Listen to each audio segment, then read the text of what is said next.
السلام علیکم دوستو، کیسے ہو؟ امید کرتا ہوں کہ آپ تمام حضرات خیریت سے اور عافیت سے ہوں گے۔ اللہ تعالیٰ آپ لوگوں کو ایسے ہی خوش رکھے۔ آج میں آپ حضرات کی خدمت میں پیش کرنے جا رہا ہوں ایک عجیب و غریب واقعہ۔ آپ ویڈیو کے لاسٹ تک بنے رہیے، انشاءاللہ آپ کو فائدہ ہوگا۔ تو چلیے آج کی بات شروع کرتے ہیں۔ ہاتھی کے بچے کے قتل کا واقعہ۔ ایک واقعہ ہے کہ ایک عقل مند نے اپنے دوستوں کے ایک گروہ کو دیکھا کہ وہ لوگ کسی سفر میں وطن سے بہت دور جا نکلے اور بھوک سے بے چین ہے۔ اس عقل مند نے انہیں مشورہ دیا کہ دیکھو، تمہارے سامنے ہاتھی کے چھوٹے چھوٹے بچے ہیں، ان کا شکار ہرگز مت کرنا کہ ہاتھی کہیں گیا ہوا ہے اور وہ واپس آ کر تمہیں زندہ نہ چھوڑے گا۔ میری نصیحت کو غور سے سن لو۔ لیکن بھوک کے سبب ان سے صبر نہ ہوا اور انہوں نے ایک بچہ ہاتھی کا پکڑا، ذبح کر کے اس کے کباب بنا کر کھائے۔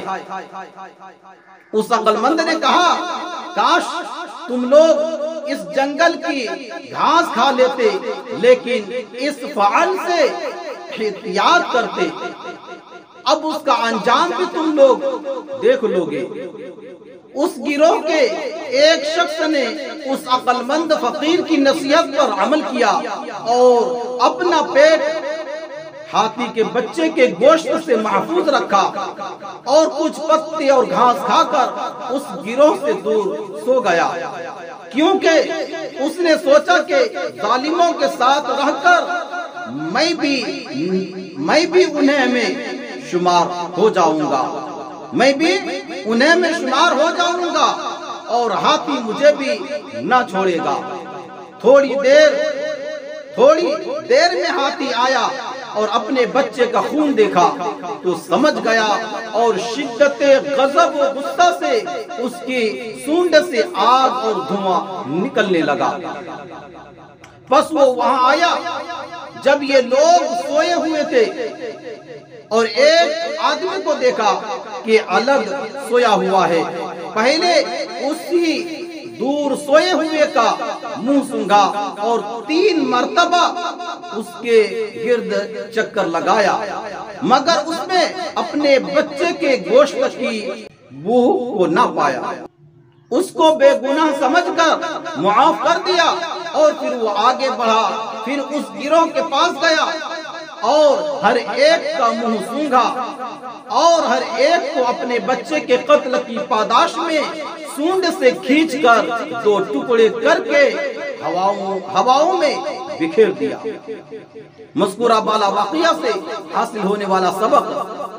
اب مولانا روم رحمت اللہ علیہ فرماتے ہیں کہ اے لوگو، تم خدا کی مخلوق کی جانوں کو ہلاک کرتے ہو اور اموال کو غصب کرتے ہو، اللہ تعالیٰ بھی ان ظالموں سے خوب باخبر ہے۔ اس واقعہ کو ذکر فرما کر میرے مرشد شیخ حضرت شاہ عبد الغنی پھولپوری رحمت اللہ علیہ فرمایا کرتے تھے کہ ہاتھی کو اپنی بدبختی سے چھیڑ دینا اتنا خطرناک نہیں، کیونکہ وہ اپنی تکلیف کا تحمل کر لے گا جتنا کہ اس کے بچوں کو چھیڑنا خطرناک ہے، یعنی پھر وہ کیفر کردار تک پہنچا کر دم لیتا ہے۔